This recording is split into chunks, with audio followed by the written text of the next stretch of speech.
찬송가 337장을 같이 부르십시다. 337장입니다. 내 모든 시험 무거운 짐을 주 예수 앞에 아뢰이면 337장입니다. 내 모든 시험 무거운 짐을 주 예수 앞에 아뢰이면 근심에 쌓인 날 돌아보사 내 근심 모두 맡으시네.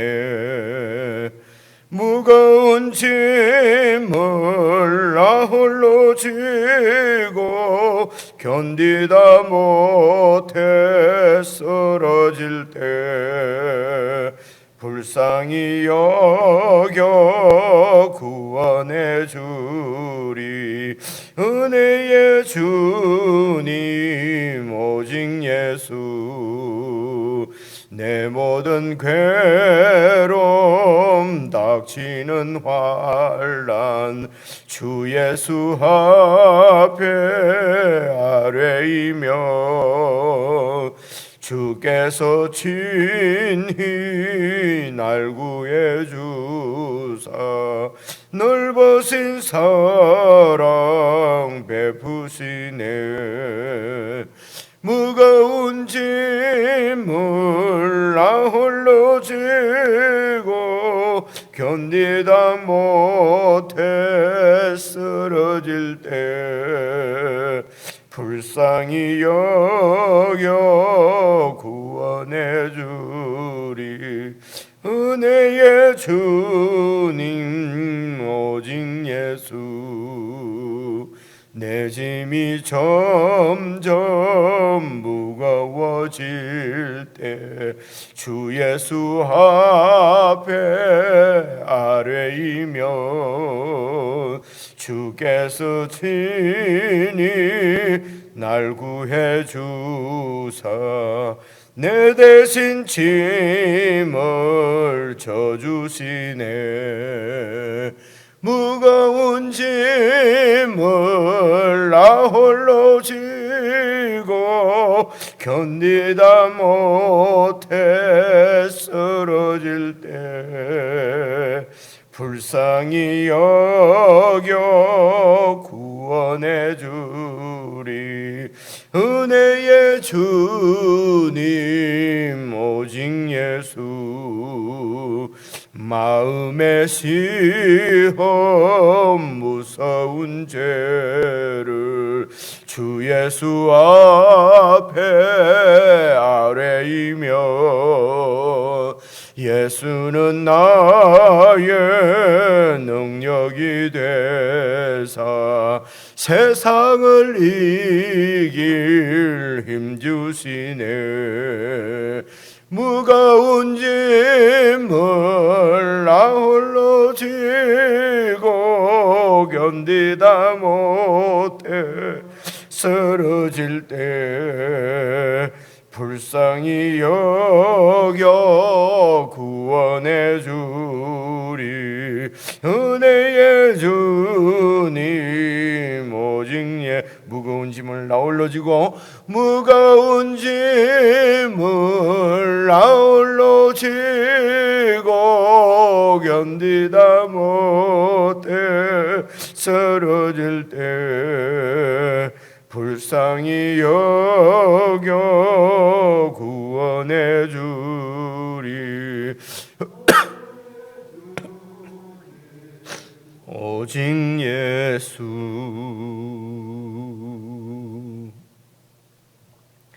하나님 아버지, 저희들이 하나님만을 우리의 피난처로, 우리의 힘으로, 환난 날에 우리의 도움으로 그렇게 믿고 따를 수 있어서 참으로 감사합니다. 하나님 아버지, 우리 삶의 모든 여정 가운데서 우리의 참 피난처시며 힘이시며 도움이신 하나님으로 나타나시고 우리를 참으로 도와주시고 우리를 힘있게 지켜주시고 어려운 가운데 우리를 도와주신 하나님을 참으로 마음으로 느끼고 경험하고 더욱 주님을 의지하고 신뢰하며 믿음으로 살 수 있도록 매일 저희들과 함께 해주심을 참으로 감사를 드립니다. 아버지 하나님, 때때로 우리의 인생 가운데 참으로 세상 가운데서 아무런 희망이나 도움을 얻을 수 없는 참으로 암흑 같은 깜깜한 그런 시기를 지날 때가 종종 있음을 고백합니다. 하나님, 그럴 때 참으로 하나님만이 우리의 피난처가 되시고 도움이 되시고 힘이 되시는 놀라운 주님의 계시를 받을 수 있도록 우리가 주님을 쫓고 주님만 바라보고 또 주님의 계시의 말씀을 붙들고 살 수 있도록 도와주심도 참으로 감사합니다. 하나님 아버지, 교회가 함께 고백하고 선포하는 우리의 찬양이 또 우리의 고백이 어려운 가운데서 우리를 지키시는 믿음의 확신으로 또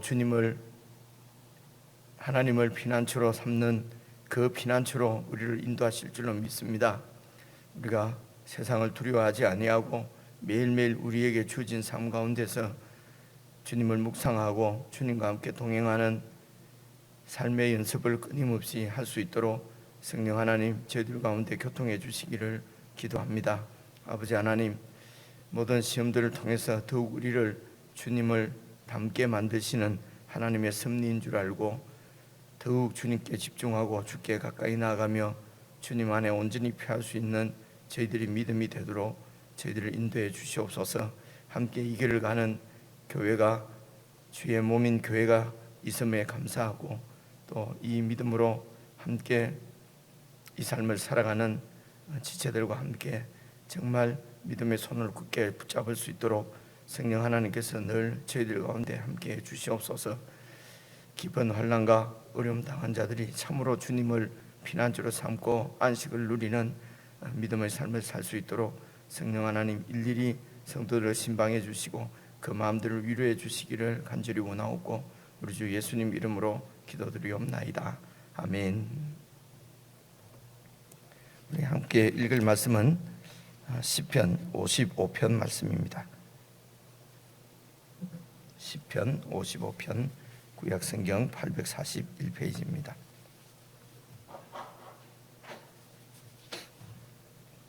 오늘 시편 55편은 조금 본문이 긴데요.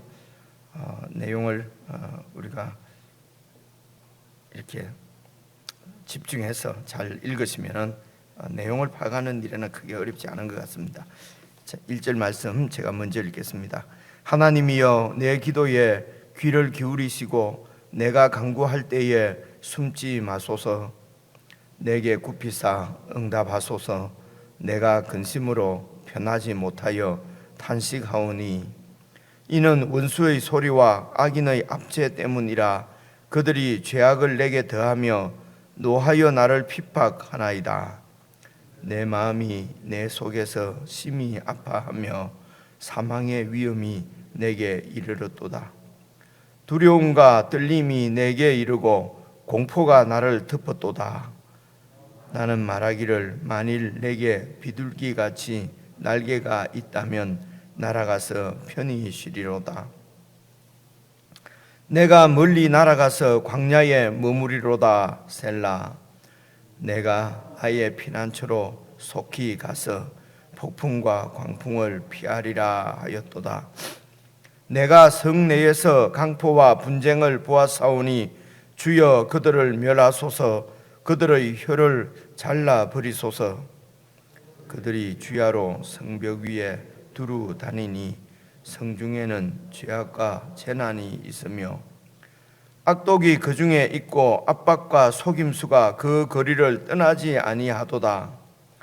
나를 책망하는 자는 원수가 아니라 원수일진데 내가 참았으리라. 나를 대하여 자기를 높이는 자는 나를 미워하는 자가 아니라 미워하는 자일진데 내가 그를 피하여 숨었으리라. 그는 곧 너로다. 나의 동료, 나의 친구요, 나의 가까운 친구로다. 우리가 같이 재미있게 의논하며 무리와 함께하여 하나님의 집 안에서 다녔도다. 사망이 갑자기 그들에게 임하여 산채로 서울에 내려갈지어다. 이는 악독이 그들의 거처에 있고 그들 가운데에 있음이로다. 나는 하나님께 부르짖으리니 여호와께서 나를 구원하시리로다. 저녁과 아침과 정오에 내가 근심하여 탄식하리니 여호와께서 내 소리를 들으시리로다. 나를 대적하는 자 많더니 나를 치는 전쟁에서 그가 내 생명을 구원하사 평안하게 하셨도다. 옛부터 계시는 하나님이 들으시고 그들을 낮추시리이다. 셀라. 그들은 변하지 아니하며 하나님을 경외하지 아니함이니이다. 그는 손을 들어 자기와 화목한 자를 치고 그의 언약을 배반하였도다. 그의 입은 우유기름보다 미끄러우나 그의 마음은 전쟁이요 그의 말은 기름보다 유하나 실상은 뽑힌 칼이로다. 내 짐을 여호와께 맡기라. 그가 너를 붙드시고 악인의 요동함을 영원히 허락하지 아니하시리로다. 하나님이여 주께서 그들로 파멸의 웅둥이에 빠지게 하시리이다. 함께 읽겠습니다. 피를 흘리게 하며 속이는 자들은 그들의 날의 반도 살지 못할 것이나 나는 주를 의지하리이다. 아멘. 이 시편도 다윗의 교훈이고 인도자를 따라 현악의 교훈이고 인도자를 따라 현악에 맞추어서 함께 교회가 하나님 앞에 찬양을 드리던 그런 찬양시입니다.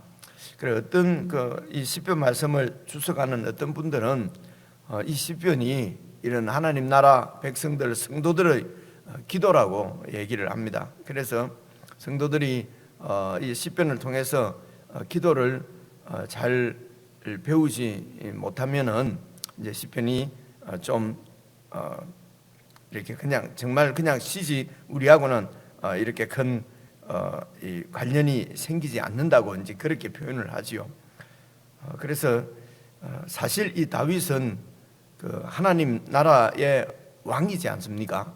그래서 이 다윗을 이제 그 우리 주 예수님의 모형으로 그림자로 그렇게 그 이야기를 합니다. 그래서 다윗이 상징하는 예표하는 분은 바로 우리 주 예수님이신데 그 예수님께서 이 땅에 하나님의 나라를 가지고 오셨습니다. 그래서 예수님을 통해서 그 나라가 이 땅에 임하신 것이죠. 그래서 예수님 안에서 우리가 그 나라를 받았습니다. 나라를 받았다고 그러면은 이제 그 나라 백성의 그 나라 백성이고 그리고 베드로후서 말씀에 의하면은 우리가 곧 그 나라의 왕이요 제사장이다. 이제 이렇게 말씀하시는 것을 우리가 잘 알고 있지 않습니까? 그래서 우리가 그 나라를 받았다. 우리가 바로 그 하나님 나라입니다. 그러면 그 나라의 왕이지요.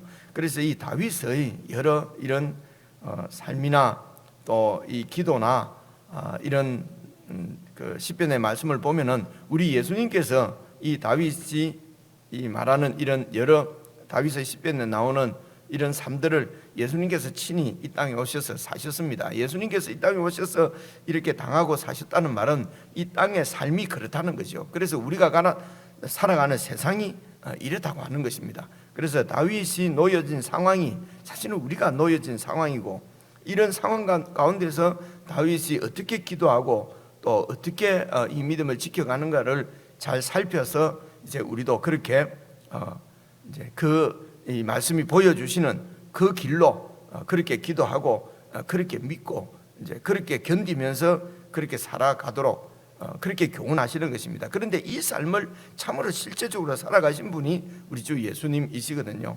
말씀드리려고 하는 것은 우리가 이 땅에서 삶을 사는데 우리가 이제 객관적으로 우리 눈으로 객관적으로 보면은 좀 더 큰 어려움을 당하는 사람이 있는 것 같고 덜 어려움을 당하는 분들이 있는 것 같고 그렇습니다. 그런데 이제 목회를 하면서 여러 사람들을 만나 보면은요, 이제 좀 어렵고 힘든 일을 당하면은 이제 저도 그렇고요. 제가 당하는 어려움이 제일 힘듭니다. 그래서 누가 이 세상의 사람들은 어떻게 세상을 객관적으로 볼 수가 있겠습니까? 다 주관적으로 내가 당하는 어려움이 제일 크고 하나님이 나만을 버린 것 같고 다른 사람은 다 사랑하고 축복하는데 나는 하나님이 돌보지 않는 것 같고 하는 이런 심한 어려움 가운데 처할 때가 많이 이렇게 있거든요. 이럴 때에 실제적으로 우리가 소위 말하는 모델로 삼고 따라가야 될 분이 예수님이십니다. 우리의 그런 모델, 우리의 이 뭐라고 그래야 되죠? 우리의 지표가 되어 주시기 위해서 하나님의 아들이 이 땅에 오신 것이죠. 여러분, 단순히 우리 죄를 그냥 용서해 주시고 내 대신 죽으시고 우리를 그냥 죄인인 우리들을 그럼에도 불구하고 죄를 지었음에도 불구하고 천국으로 인도하는, 그러니까 사죄의 은총을 많이 주시려고 한다면은 참 조심스러운 얘기인데요. 하나님께서 최고의 주권자시고 재판장이신데 그냥 무죄라고 선언을 하시면 되지요. 그런데 예수님께서 하나님의 아들을 직접 보내시고 우리 대신 죽게 하시고 그렇게 해서 우리의 죄를 보게 하시고 예수님의 그 십자가의 피가 우리의 죄 용서함 받은 것을 우리가 확실하게 믿을 수 있도록 우리를 위해서 사실은 주님이 오신 것이죠. 그리고 그분께서 30여 년 사시면서 특별히 3년 동안 공생애를 살아가신 삶은 우리가 보고 따르고 어떻게 살아야 될 것인가를 시청각적으로 다 우리에게 보여주시는 말씀이거든요. 그래서 이제 우리가 이런 어려움들을 당할 때는 사실은 우리 이제 동료들이 지체들이 어떤 좋은 말로 권면을 하고 어떤 좋은 말로 위로를 해도 위로가 안 된다고 그러잖아요. 그래서 이제 우리가 하는 말은 그냥 예를 들어 상담이나 이런 데 하는 보면은 네가 옳다 지지해주고 그냥 계속 이렇게 같이 공감해주고 우리가 할 수 있는 것은 이제 그런 일밖에 이제 없다고 그래요. 그래서 이제 그런 가운데서는 하나님 말씀보다도 말씀의 인도보다도 그 상대 그 어려움을 겪고 있는 정말 환난 가운데 겪고 있는 그 사람의 마음에 막 흐르는 그 심리의 마음대로 그 마음을 우리가 그냥 지지를 해주고 여러분 이렇게 해야 된다. 이제 이렇게 많이들 생각하는데 우리가 조금만 더 깊이 생각하면은 여러분 우리가 정말 하나님 앞에 딱 그 무릎을 꿇고 하나님을 붙잡지 않으면은 우리 속에서 일어나는 이 마음의 그 움직임이나 흐름은 이거는 정말 세상적이고 하나님 나라하고 관계없는 막 분노와 어떤 이 좌절과 두려움과 이런 마음들이 막 흐르는 것이지 이 정말 살아계신 하나님을 의지하고 믿음으로 살고 하는 마음이 사실은 생기는 것은 아니잖아요. 일반적으로 우리 마음이. 그래서 잘 생각해 보면 우리 속에 있는 이런 참 좌절과 이런 이 두려움과 혹은 이런 마음들이 그냥 하나님은 없다 그러고 그죠? 하나님도 떠나고 싶고 하나님도 나를 버리고 버린 것 같은 이런 깊은 좌절 가운데 빠질 수가 있거든요. 이럴 때야 그래 하나님도 버렸어 나도 버린 것 같아 나도 그런 걸 이렇게 지지를 해버리면은 어떻게 되겠습니까? 그죠? 근데 또 문제는 거기다가 하나님이 살아계십니다 이러면은 또 니도 어려움 겪어봐라 또 우리 마음이 또 이래 되거든요. 그죠? 그러니까 어떻게 사람이 위로할 수 있는 방법이 사실은 없습니다. 보니까 사람이 위로할 수 있는 방법이 없어요. 그래서 예수님께서 오신 것이죠. 그래서 어려움을 당하면 당할수록 도저히 이 세상에서 도저히 지푸라기라도 붙잡을 수 없는 그런 상황일 때에 하나님을 의지해야 됩니다. 그래서 하나님이 우리의 피난처시라고 부르는 것이거든요. 그래서 하나님을 우리가 믿고 신앙하는 것이 좋을 때는 하나님 잘 믿는 것 같습니다. 그런데 어려움이 조그마한 어려움인데 어려움이 닥치면 우리 이 믿음이 흔들리거든요. 그런데 피난처라고 하는 것은 사실은 우리가 어려움을 당할 때 피난하는 것이 피난처지 않습니까? 그죠? 그러니까 좋을 때 아무런 어려움이 없을 때 이때 주님은 나의 피난처시고 늘 피난하게 살다가 막상 실제로 내가 피난을 해야 되는 그런 소나기를 맞고 그런 우박이 떨어지고 그럴 때는 하나님께로 안 피한단 말입니다. 그래서 우리 신앙이 사실은 가짜라는 것이죠. 저와 여러분이 같이 얘기하면 우리 신앙은 정말 가짜예요. 그래서 오늘 우리에게 끊임없이 또 이런 시험 하나님의 시험이 하나님께서 우리를 어떻게 한다는 것이 아니라 허락을 하신단 말입니다. 그래서 우리에게 당하는 모든 어려움은 시험이란 말입니다. 어떤 시험입니까? 우리가 어떤 경우에도 하나님께로 피하는 이 시험이죠. 그래서 이런 시험이 있습니다. 그래서 오늘 말씀도 잘 읽어보면은요, 같이 한번 쭉 읽어볼 텐데요, 이 다윗이 어떤 어려움을 당하고 어떤 고난 가운데 있는지, 그 가운데서 여러분 이런 저주 기원, 축복을 기원한다는 말은 우리가 많이 듣지만 저주를 기원하는 것은 잘 없잖아요. 근데 이제 여기에 이제 다윗이 막 저주를 기원합니다. 막 망하게 해달라고, 막 혀가 막 그냥 막 잘려버리라, 막 이런 여러 가지. 결국은 그 가운데서 마지막 절도 보니까 나는 주를 의지하리다. 결국은 하나님이여 내 기도를 들으십시오. 하나님이여 내가 간구할 때 숨지 마십시오. 내게 굽혀 서서 내게 응답해 주십시오. 이렇게 이제 하나님을 붙잡고 이렇게 이제 이런 씨름하는 이제 이런 모습들을 적나라하게 이렇게 표현이 되어 있거든요. 이 다윗의 기도의 이런 삶을 예수님께서 이 땅에 오셔서 완전히 이 삶을 살아내신 것이거든요. 그래서 이렇게 우리가 주님처럼 다윗처럼 이렇게 우리가 정말 믿음으로 그들이 피한 하나님께를 피하려고 하면은 그 일을 위해서 우리에게 주어진 것은 바로 성경이고 성령님이고 교회입니다. 교회가 같이 이 말씀을 끊임없이 읽고 찬양하고, 그죠? 모일 때마다, 그래서 자주 모이고 내가 주님 앞에 무릎 꿇을 때마다 이런 시편 말씀, 성경 말씀을 계속 읽고, 이 말씀이 그냥 이 말씀이 우리 가운데 그러니까 정말 여러분 우리가 책을 많이 읽고 완전히 내용을 파악하게 되면 거리 움직인다 그러잖아요. 내용이 완전히 파악되지 않습니까? 그렇게 해서 우리의 이 땅에 임한 하나님 나라가 우리 가운데 실제적으로 딱 들어와야, 그렇게 해야 우리가 믿음으로 이 하나님 나라의 삶을 살 수가 있는 것이거든요. 그래서 우리 주님이 어떻게 살아가셨는지, 그리고 우리 주님을 보여주는 모형인 다윗의 삶이 어땠든지 이런 것을 우리가 자세히 모르고 막 대충 그냥 다윗은 왕이다, 막 그냥 바세바를 범했다, 막 죄 안 지을 수 없다, 이 정도만 알아가지고는 이 땅에서 정말 그 하나님께 피하는 믿음의 삶을 살기가 쉽지가 않다는 것입니다. 이건 우리가 다 느끼는 거거든요. 다 경험하는 것입니다. 그래서 여러분 그래서 말씀 앞에서 말씀을 붙잡고 매일 하나님 앞에 이 말씀으로 기도하고, 그래서 하나님과 관계를, 하나님과 교제를 놓치지 않고 이렇게 붙잡고 있는 것이 믿음으로 승리하는 길입니다. 다른 이런 표현을 써서 미안합니다. 용 빼는 다른 재주가 없습니다. 이런 뭡니까, 지름길이 따로 있는 것이 아니란 말입니다.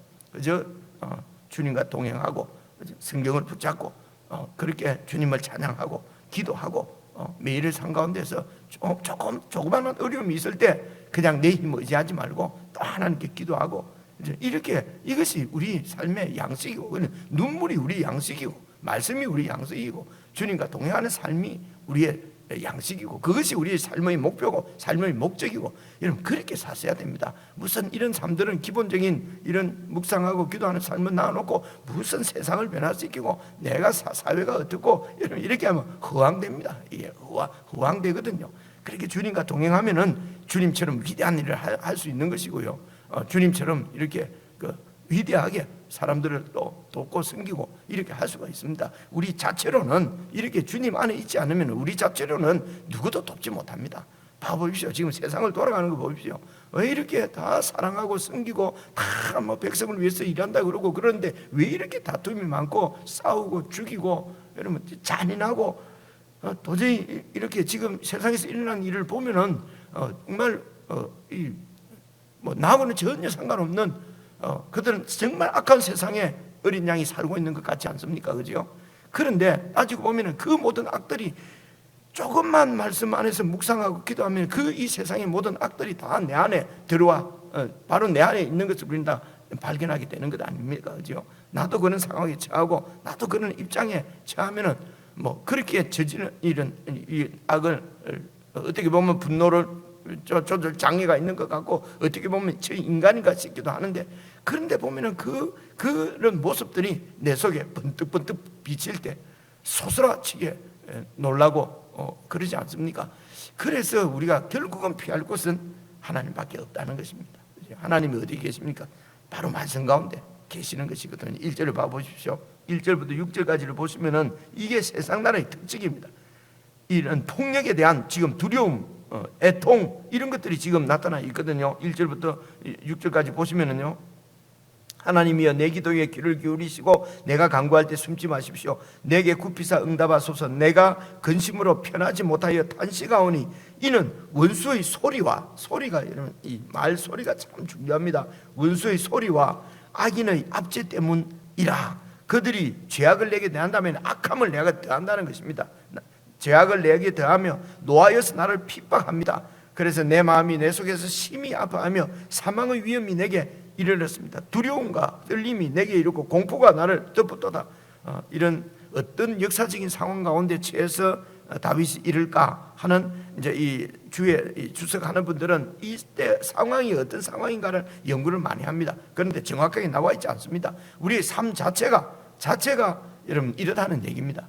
어떤 특정한 상황보다도 하나님의 백성들이 세상 나라에서 살아가면은 이 예수님께서 제자들을 세상에 보내시면서 이리 가운데로 양을 보내는 것 같도다 이렇게 말씀하시지 않습니까? 이 세상 자체가 힘이 그 기준이지요.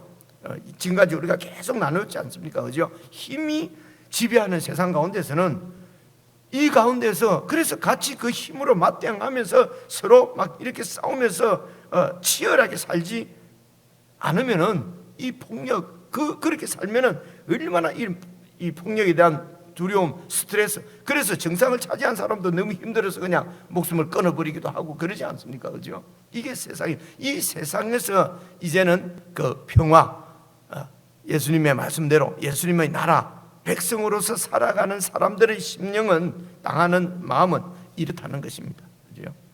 그래서 실제적인 어떤 사건보다도 그리스도인들이 주님의 말씀대로 이 세상에서 살려고 하면은 여러분 이 지금 방금 읽은 1절부터 4절까지의 이런 두려움, 이런 공포가 여러분 시시때때로 시도 때도 없이 밀려옵니다. 이렇게 살다가는 내가 앞으로 어떻게 될 것인가? 이렇게 가르쳤다가는 이 자식들이 앞으로 어떻게 될 것인가? 그죠? 그렇게 해서 그랬어요. 그래서 교회는 다니더라도 가치관은요 어떻습니까? 힘을 키워야 된다. 말씀대로 이렇게 살아가고는 안 된다. 성경은 성경이고 일단은 대학 졸업하고 좋은 직장 구할 때까지는 세상적으로 살아야 된다. 그렇게 치열하게 살고 그때 가서 또 하나님 한번 믿어보지. 그죠? 우리 마음에는 그렇게 이런 안일한 마음들이 들거든요. 그래서 이 그리스도인들이 세상에 사는 자체가 이런 두려움과 공포입니다. 그래서 6절 보시면 나는 말하기를 만일 내게 비둘기같이 날개가 있다면 날아가서 편히 쉴 것이다. 내가 멀리 날아가서 광야에서 머무르고 싶다. 이 폭력의 도시입니다. 폭력의 나라입니다. 이게 세상 나라입니다. 이 세상 나라를 떠나서 그냥 광야로 가고 싶다. 그런데 이 시인에게는 감사하게도 피난처이신 우리의 주님, 이 시인의 주님이 있었다는 것입니다. 그분이 바로 광야가 되시고 그분이 바로 비둘기 날개가 되셔서 우리를 이렇게 편히 쉬게 하고 우리가 정말 피할 수 있는 그런 그 피난처 광야 요새가 되신다는 것입니다. 그래서 이 광야는 여러분 이 폭력의 도시 밖에 있지 않습니까? 그죠? 그래서 우리가 혹 이 세상은 우리를 소외시킵니다. 우리를 이렇게 왕따시킵니다. 그래서 그것을 소외 왕따라고 아파하지 말고 그래서 주님 안에서 광야에서 이 보호를 받는 것이죠. 광야에서 보호를 받는 것입니다. 그런데 그 세상에서 왕따 당하지 않으려고 세상을 붙잡고 있으니까 이 두려움과 근심 가운데서 떠날 수가 없는 것이죠.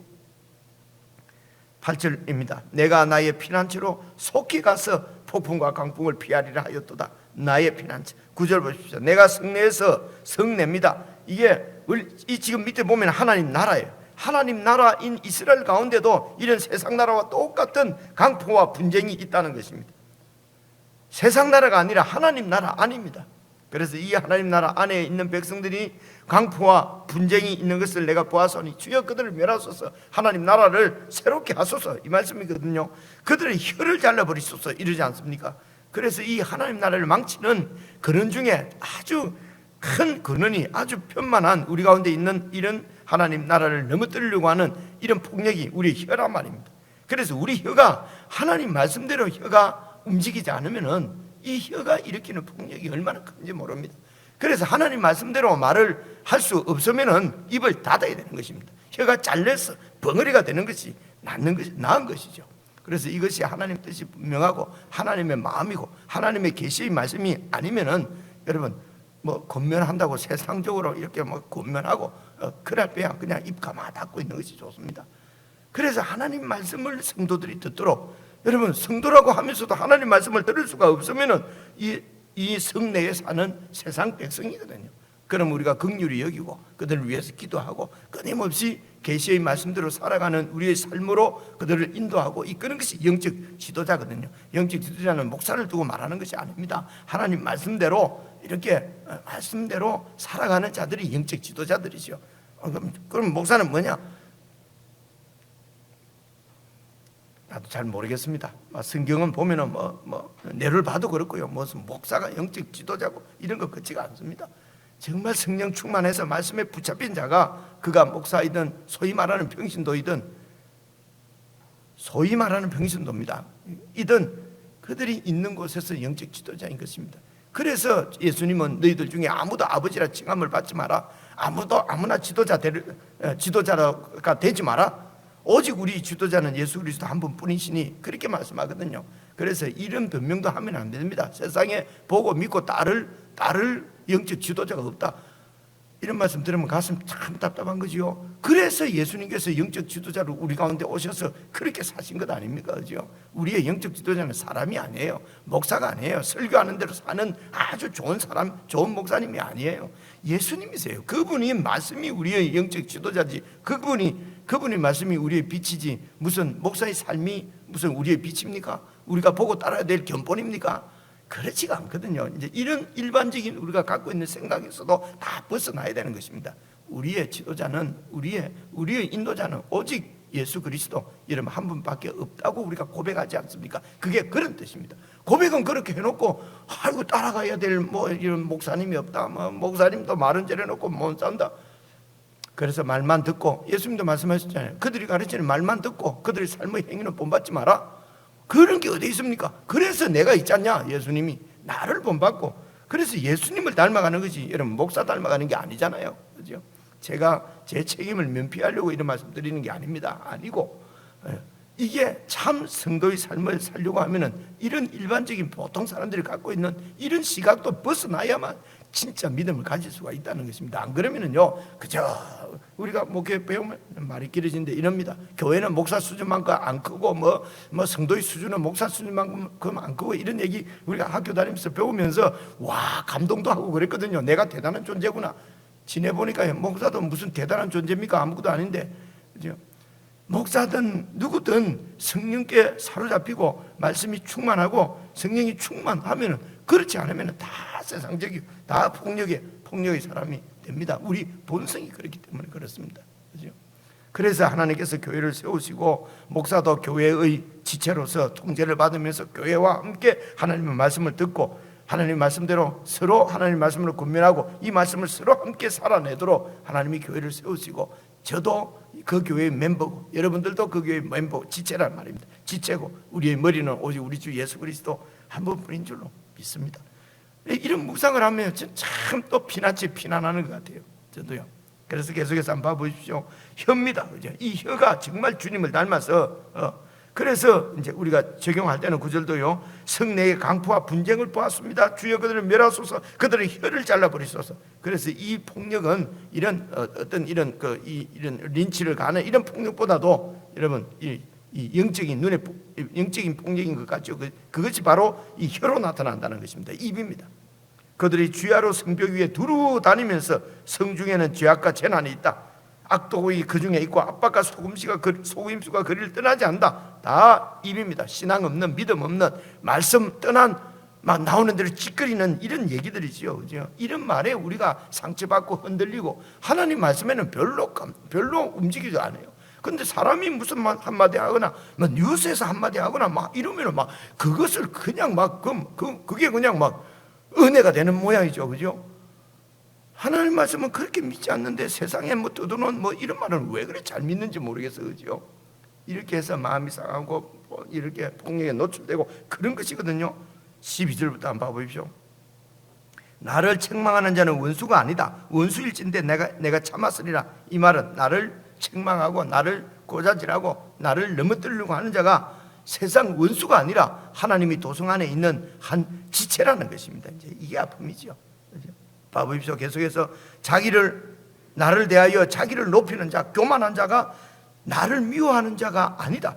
미워하는 자일진데 그럼 나는 피해버리면 된다. 근데 내가 피하여 숨었으리라. 근데 나를 교만하고 나를 압제하고 넘어뜨리려고 하는 자가 원수나 무슨 세상 사람이면은 피해버리고 그냥 참고 같이 붙으면 되는데, 그게 아니고 13절입니다. 그는 곧 너로다. 나의 동료다. 나의 친구요. 나의 가까운 친구다. 우리가 같이 재미있게 의논하고 무리와 함께 하나님의 집안에서 다니고 같이 이렇게 하나님을 섬겼던 이런 지체가, 이런 그 친한 사람이, 이런 동료가 나를 넘어뜨리고 나를 이렇게 핍박하고 물어요. 입으로, 입술로. 근데 이제 실제적인 이런 그 다윗이 이런 배신당하는 사건은요, 뭐 압살롬 그 아들이 왕자를 노리고 반역을 하잖아요. 그리고 이때에 아히도벨이라고요, 그 아주 정말 이런 부하, 이 다윗의 부하인데 참 형제 같은 부하가 있었어요. 이 아히도벨이 이 압살롬 편에, 반역자 편에 쓰게 되거든요. 이제 이런 역사적으로는 우리가 알 수 있는 것은 배신을 당하는 모습, 배신을 당하는 이야기가 떠오릅니다. 그런데 사실은 이 다윗도 다윗을 믿고 그렇게 충성스럽게 충성하는 우리야를 죽이잖아요. 우리야의 아내를 빼앗잖아요. 그죠? 그러니까 여기 나오는 다윗이 당한 것만 아니에요. 다윗도 이렇게 그 친한 형제 같은 충신을 이렇게 배반하고 자기의 욕심 때문에 빼앗고, 이게 바로 욕망의 도시, 폭력의 도시, 이게 세상 나라라 말입니다. 이런 악의 본질이 나 중심적인 나라 말입니다. 그래서 이 세상의 폭력과 악과 세상 나라가 바로 내 속에 있다는 것입니다. 그리고 이 속에 예수님께서 임하셔서 하나님의 나라를 이렇게 만든 것입니다. 그래서 우리가 절대적으로 복종하고 순종하고 붙잡아야 될 것은 하나님 나라지, 그래서 예수님이지. 이 예수님을 붙잡는 것을 조금이라도 놓치면은요, 저나 여러분이나, 그죠? 이런 13절 보면은 다 내 배신한 것만 생각나거든요. 내가 배신한 거는 생각도 안 합니다. 그냥 저것도 나를 배신했고 저것도 나를 배신했고, 그러니까 내 마음속에는 계속 이 피난처가 없는 것이죠. 그죠? 이런 가운데서도 우리가 주님을 붙잡고 주님 말씀에 집중하고, 그리고 하나님께 내 문제를 다 알려드리고, 그렇게 안 하면은요, 혀를 잘라버리는 게 낫습니다.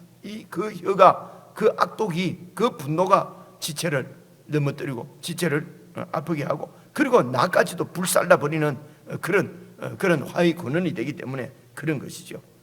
그래서 나를 미워하는 자, 나를 넘어뜨리려고 하는 자가 내 동료다, 내 친구다, 바로 내 자신이다. 그래서 15절, 사망이 갑자기 그들에게 임해서, 이게 이제 저주 기원입니다. 산채로 지옥에 내려가 버릴지어다. 이게 이제 기원이거든요. 이는 악독이 그들이 거처에 있다. 근데 16절입니다. 나는 하나님께 부르짖을 것이다. 여호와께서 나를 구원하실 것이다. 나는 하나님께 부르십니다. 저녁과 아침과 정오에 내가 근심하여 탄식하느니 여호와께서 내 소리를 들을 것이다. 나를 대적하는 자가 많더니 나를 치는 전쟁에서 그 하나님께서 내 생명을 구원하사 평안하게 하셨도다. 옛적부터 계시는 하나님이 들으시고 교만한 그들을 치시고 낮추시고, 낮춘다는 것은 그들의 왕권을 완전히 낮춰버린다는 것입니다. 이런 이 세상 나라는 이제 19절 중간부터 보면요, 그 세상 나라가 너무도 두렵고 우리를 압제하는 것 같지만, 사실은 이 배신자들, 하나님 나라의 배신자들의 모습은 이런 모습이다 하고 지금 보여주시는 것이 19절 중간부터입니다. 그들은 변하지 아니하며 하나님을 경외하지 아니합니다. 그는 손을 들어서 자기와 화목한 자를 치고 그의 언약을 배반하였도다. 이게 자기가 자기를 지키려고 하는 것이 그렇지요. 하는 거니까 그렇지요. 우리의 주이신 예수님을 붙잡는 것을 놓쳐버리면 이렇게 되는 거지요. 그의 입은 우유기름보다 미끄러우나 그의 마음은 전쟁이고, 그의 말은 기름보다 유하나 실상은 뽑힌 칼이다. 분노가 그렇죠. 그래서 겉으로 드러나는 말은 뭐 이렇게 하는 것 하지만 이 속이 변화되지 않으면 이런 것이 전부 다 화로다, 외식이라 말입니다. 어떻게 우리의 마음이 변화될 수가 있습니까? 22절입니다. 방법이 없습니다. 네 짐을 여호와께 맡기라. 그가 너를 붙드시고 의인의 요동함을 영원히 허락지 않다. 흔들리지 않도록 지켜주신다는 것입니다. 그래서 참 믿음은 흔들리는 게 아닙니다. 사람은 흔들린다, 이러고 갔다가 뭐 또 제자리에 온다, 그거는 성경에 없는 그런 얘기들을 자꾸 하니까 그렇게 되는 거거든요. 의인의 요동함을 그분은 영원히 허락하지 않습니다. 그래서 예수님이 하나님의 아들이 오신 거 아닙니까? 그래서 우리 짐을 여호와께 맡기고 그분께 피하면은 그분께서 우리를 붙드시고 여러분을 붙드시고 여러분이 요동하고 흔들리는 것을 허락지 않고 평안을 주시고 믿음을 지키고 이길 수 있도록 붙들어 주신다는 것이죠. 그래서 23절 하나님이여 주께서 그들로 판매를 운동에 결국은 빠지게 할 것입니다. 그래서 세상 두려워하지 말고 세상에서 예수도 안 믿는데 잘 되는 그런 사람들 동경하고 뭐 그렇게 바라보고 그렇게 하지 말고 그들은 결국 웅둥이에 빠진단 말입니다. 피를 흘리게 하며 속이는 자들은 그들의 나라의 반도 살지 못할 것이다. 하나님이 심판자니까요. 마지막입니다. 나는 주님을 의지할 것이다. 나는 주님을 의지할 것이다. 여러분, 세상 변명하거나 핑계대거나 뭐 세상이 이러니 저러니 하지 말고 오늘 저와 여러분 우리는 주를 의지하십시다. 그죠? 우리는 주를 의지하려다. 그분이 의인을 영원히 흔들리지 않도록 붙잡아 주실 것입니다. 그분께 피하면은 흔들리지 않고 주님 앞에 믿음으로 살 수 있을 것이고, 그것을 놓치게 되면은 우리 마음은 불같이 요동치면서 같이 세상과 맞대응해서 싸운다고 하다가 같이 파멸해 버릴 것입니다. 참으로 안전한 피난처이신 예수 그리스도, 그분이 우리 가운데 임하셨습니다. 그것이 하나님의 나라입니다. 여러분, 개인적으로 다시 읽으시면서 우리 믿음이 더 굳게 세워지는 그런 묵상의 시간이 되었으면 좋겠습니다.